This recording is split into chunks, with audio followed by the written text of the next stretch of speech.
Yeah, man. Woohoo! This tool works well. Stoked. That's amazing.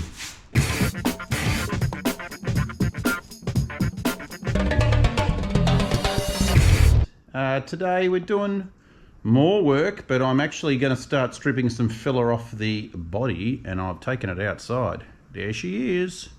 I've just been trying to give this place a bit of a clean up, put the 58 over in the corner with all the panels, all the guards. You know, there's a ton of work in these guards. We don't want to go there yet, but I just thought I'd give this place a bit of a clean up because it was just stuff. I mean, I've still got to do more. Yeah, you can see it out in the light now. Yes, we need a lot of work. Yeah, just all these filler spots now. I want to just quickly strip all that off. It's a nice windy day, and it means the dust will just fly away. So yeah, we're just gonna take all this crap here off down there as well. Even though I'm going to be replacing half this steel, that I'm not. But you know, I just want to get rid of it all. So got my dust mask, got my flap disc. Let's shut the roller door, and yeah, let's go. This side good. This side not so good. So we're going to have to do some work on this. As you can see, this has been smashed in. I mean, this panel here is not very good, and if you look at it from that profile, it's all yeah, not good. Even inside here, the profile's not correct. It's supposed to be dead straight and then back out.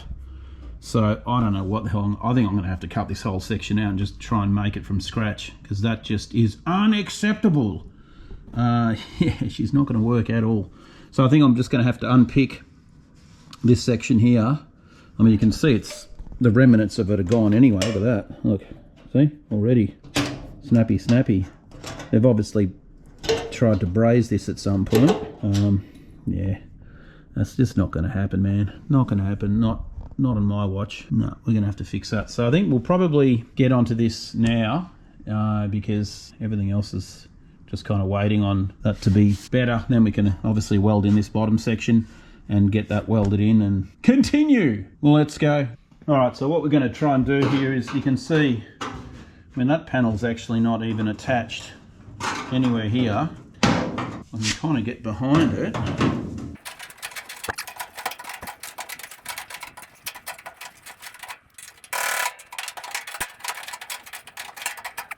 Yeah, so you can see. And then we should be able to get in here now and get this dead straight, get it all nice and smooth. And then we'll just have to make a new, I suppose, folded section from top to here, and then graft it in. I don't know, it's probably the only way to do it, right?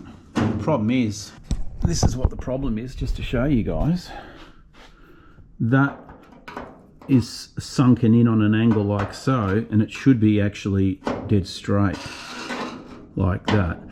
So it should be 90 degrees to that one, and then 90 back the other way, or 180 the other way. So now it's actually sunken in. So I'm thinking I might have to just cut this straight along the tip, or the outside radius, cut that, and then fold a piece and then put it in. Yeah, I think we're going to have to do that, because then we can actually marry it up with this repaired section too and get that better. Oh, it's fun and games. All right, well, let's continue with that. I've got a little piece of brazed section there to just grind off, and then we can go from there.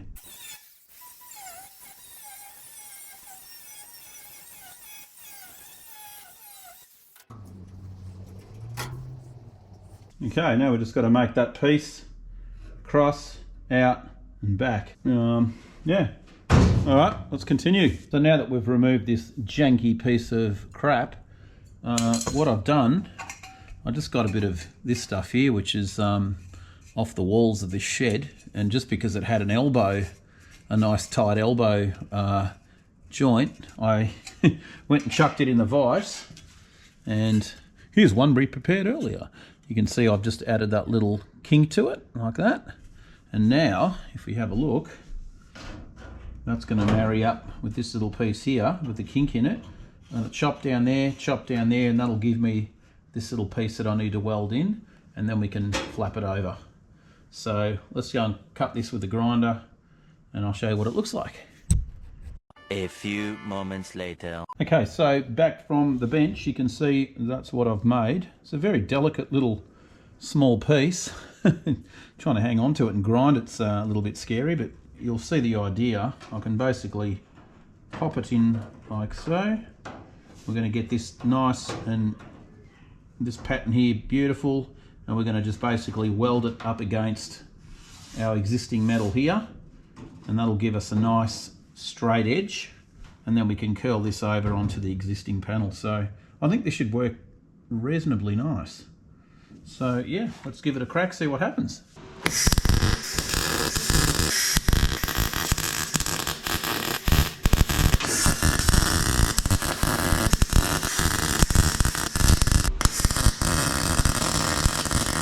Need my tapping stick,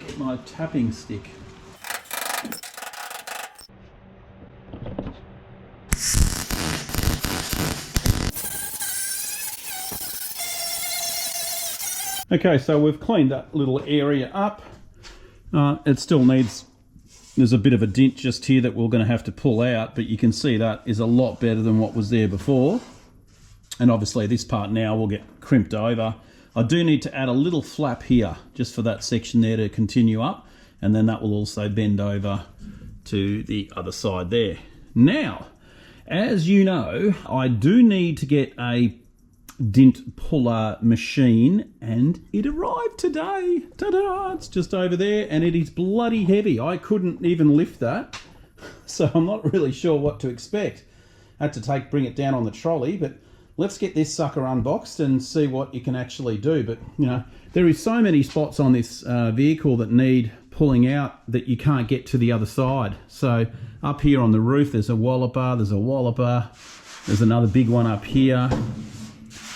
Yeah, there's you know, there's a myriad of dents and stuff all over it. So now, what I did also get from Oven Boy's place was a replacement off the 74 he's got. I chopped a section of back guard off to fix this part here, and because as you can see here, this part here is all hammered all the way. Obviously I'm cutting, well, you can see the line there, that all gets replaced, but from here up it's quite damaged and it's rusted, and yeah, look, it's just not even straight if you look down the guts of it like that. So this piece here, even though it is off a 74, I think it's going to bloody work, because I cut it off the swage line. Look at that.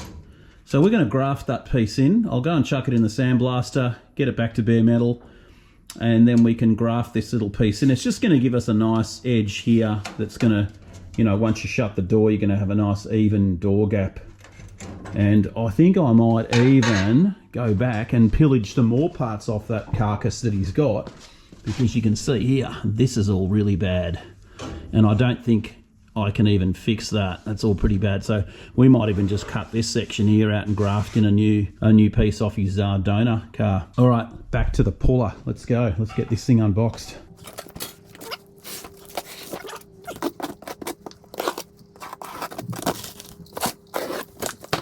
Instruction, bits of foam,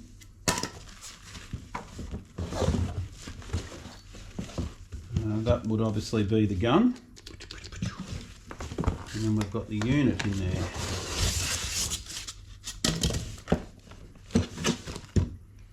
There's the slide puncher, whatever. Oh, they give you some of those things to weld on, I suppose. Okay, here's the actual welder with the welding tip on it. Cool. And the unit. Now, careful. Ding. Always careful, ding. Components. Nice cheap box. Cheapy cheap. Oh yeah, here we go. Some little bits and pieces. Oozing high quality. Yeah, the lid all of a sudden doesn't want to shut now. Gotta love it. I think it's just broken. Oh, now the hinge just busted. What a cracker. Okay, it's not giving me much confidence, eh? Okay, let's get to the handle here. Oh yeah, she's a heavy unit.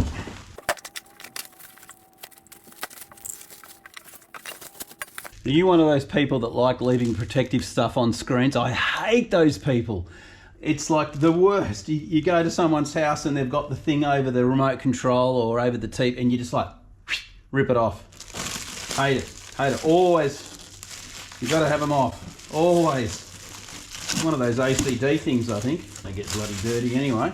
All right, I did watch a couple of YouTube clips on this thing in action, and that really was the clincher for why I bought it, because it did work really well.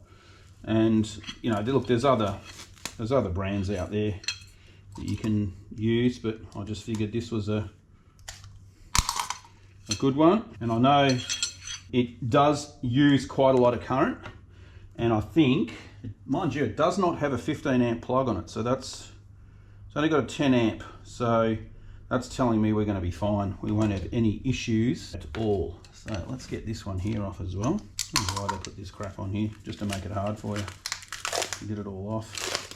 Okay guys, so let's give this stud puller a go. I've got it all plugged in. Let's see how we go. I think we might just start working on probably this one here first. And this is probably the worst of it, just here. So we're going to go around the perimeter. That's the lowest spot here. So we'll just try going around the perimeter and try and slowly bring it out from the side coming into the middle. You don't want to just come straight to the middle and yank out, because the metal doesn't move that way. So we'll just try around the perimeter here.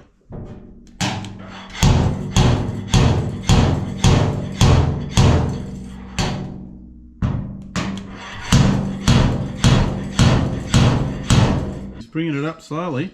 I might actually go and hang the door on the car and do it sideways. I think it might be easier than try and pull up like this. Let's try that instead. Okay, so one of the next things I was doing is getting this door gap better, and obviously the Porta Power pusher is what we use to stretch it. I mean, we're only talking a couple of millimeters here, so you're not bending chassis and twisting roofs and anything drastic like that. So you can already see what I did. Because the door was obviously too close to the B-pillar, I just used the hydraulic ram, this one right here, and trying to pick it up one-handed is not going to work. But the idea is, what I did is I put this plate just on here, and I put that section there against the hinge, just there, and I just gave it a couple of pumps, like very, very slight pumps, just to get the thing to move a tiny bit. Now, have a look at what's happened already. This is just 2 pumps. Right, now you remember this was completely touching both sides. And have a look now. So you can see now I've already got a 2.5 mil gap already. Our swage line's dropped. Have a look down the bottom. The bottom's quite big. Now, what's going to happen now is, because that bottom hinge over there is not welded in position yet, as soon as I go and lift this to the top and get the swage line correct, you'll now see that the gap at the bottom decreases, the gap at the top increases, and now all of a sudden we've got a very acceptable, probably 4 mil gap all the way, and the swage line is lining up. So if I just focus on that, and I'm just going to let it go and wriggle it, you'll see what I'm talking about here. You can see that. So once that's welded in position, we will have this door. That's what it's going to look like, and that's more than acceptable as a gap. Remembering that I'm going to change all this here anyway, so that's all going to be nice and straight so that it's level with the door here. But that answers a few questions for people. A couple of pulls on this hydraulic ram, you know, you're talking about that much movement, probably 2 pumps, and that's enough to just move that A-pillar a couple of well, not even a millimetre, it's probably 0.5 mil, and that would be enough to open this gap up to where we want it. So realistically, this door's done. This is we're in our happy place already once I get that bottom section welded. We'll get back to pulling these dints out now. I've just taken a bit of the phosphoric acid off because it wasn't really making good contact with the spot welder. So we're going to try that again now. I'm just going to clamp the door shut and we'll just give it another crack and see if we can start pulling this dint out. Let's get that done.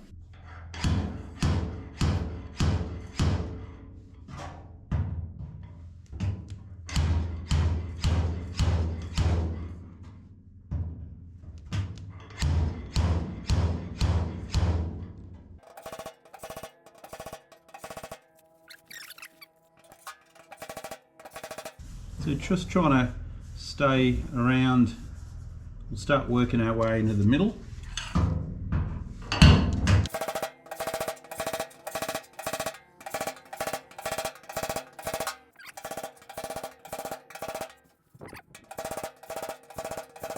Now we'll clap this, can just give that a sand quickly.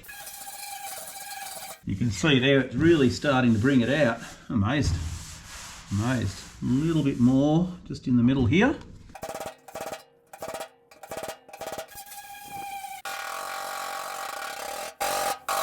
Right, another big one up here. Big centre. Make sure I've got the paint off there.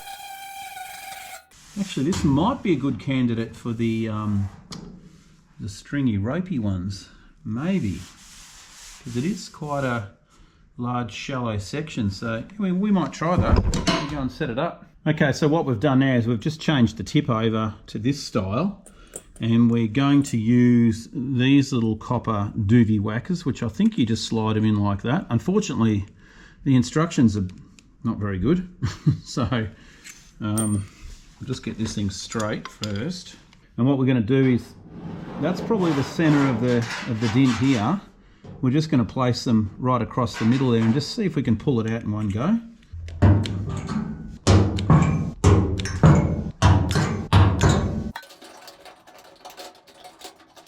Screw this under here, let's see how this works.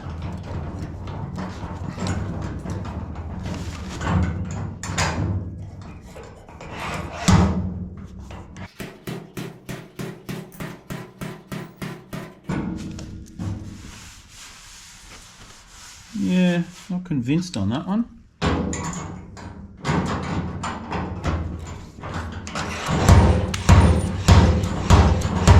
Yeah, I think the other tool's better.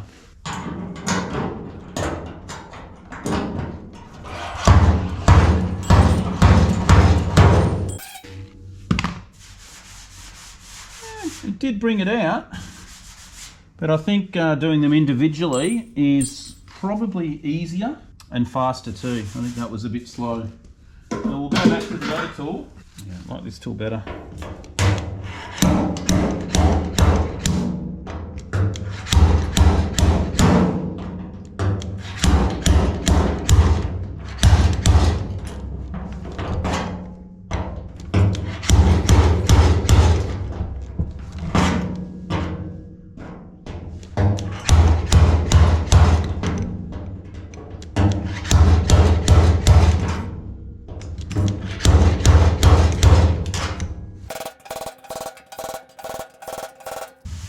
Oh yeah, nice. That is working well. A little bit more of a deep spot there. That's amazing. That is absolutely amazing. You got to do multiple passes. Now, I mean, I do have a lot of high spots, but we'll just tap all this down. They're only very slight too, so just getting the bulk of those massive ones out, which I have already. There's a bit more over here.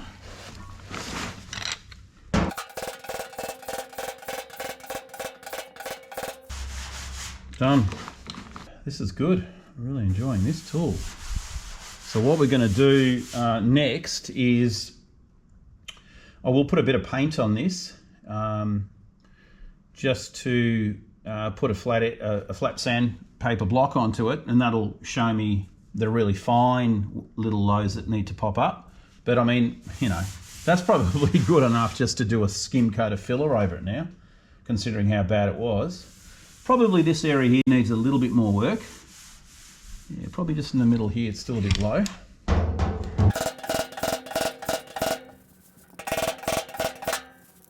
All right, I think that's going to do for now. Yeah, man. Woohoo! This tool works well. Stoked. That's amazing. All right, I think that might do it for now. Oh man, my legs. I'm sitting down for too long. Okay, so you can see here I've just gone and put the ramjet down there, the rammer, just to push that hinge this direction. And what that does is it makes our gap nice and happy over here. As you can see, we've got a nice 3mm, 4mm, swage line lines up. And then, like I said, all that section down there will be repaired, so we get rid of this wavy line. by replacing that part there. But you can see door got a nice gap. We're happy. So that once that gets welded into that position, won't have to worry about anything more on it. A little bit of copper spray I just put on there just to sand, to see all the highs and lows and all that. But you know, it's worked out really well. All right, keep moving. That is a very cool tool. Definitely worth its weight in gold, I think, and it's heavy too. I probably need to build a little dolly for it to wheel it around because, you know, I don't know what this weighs, but it's got to be, oh man, probably 20 kilos at least, something like that. She's definitely not light. Yes, very cool. That will take care of a lot of other dents that we've got to deal with, especially the ones up on the roof. And I think that door was pretty good. I don't think we had... No, that door was fine. There's a little bit of shenanigans back there. Yeah, very cool. All right, guys, I think that's going to do it for this one. We will see you guys in the next episode. Thanks for the new subscribers. Don't forget to like and comment whatever you think I'm doing wrong, right, or indifferent. Who knows? We'll see you in another episode. You.